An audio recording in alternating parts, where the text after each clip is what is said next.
Employment Law This Week. I'm George Whipple. Our top story, the U.S. Chamber of Commerce claims the new executive incentive pay rule could stunt economic growth. The proposed rule lays out a tiering system for regulating bonus pay for bank executives and other employees in the financial sector. The Chamber's 26-page letter argues that the rule could deter the best minds from entering the financial sector and discourage economic growth and job creation. The FDIC has said that the letter will be taken into account during the review process. Gretchen Harders has more. The proposed rules came out in 2011. It's been 5 years that we've finally gotten the re-proposed rules, and we are heading into an election year. So there could be any number of length of time between the review of the comments by the 6 agencies and the publication of the final rule. Certainly, they're taking into account all of the comment letters. I think, though, it's probably unlikely that it's going to have any significant change to the form of the rules that we've seen today in this proposed forms. But again, this is an election year. There's a lot of open questions.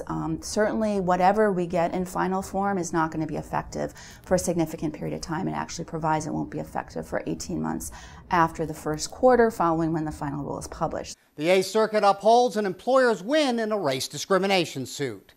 An African-American employee of medical technology company Siemens was terminated as part of a reduction in force.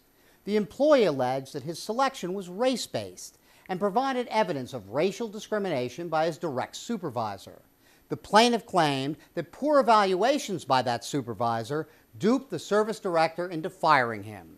The court found that the supervisor who wrote the evaluations did not know about the workforce reductions and therefore could not have intentionally triggered a discriminatory termination. Pokémon Go creates privacy concerns for employers. The first mainstream augmented reality game is sweeping the nation, and the game never stops, even during work hours. Despite a recent update to the game that reduces access to players' Google accounts, Pokémon Go's data collection practices are under fire from privacy advocates. This week, the Electronic Privacy Information Center joined the fray, calling for the FTC to investigate security risks associated with the game. In light of the popularity of the game, employers should consider adding more detail to their policies about how and where business mobile devices can be used. The rule of reason standard applies to commercial non-competes in Michigan, the state Supreme Court says. Innovation Ventures contracted a manufacturing plant to produce and package its 5-hour energy drink. After the relationship was terminated, the plant began to produce competing energy drinks.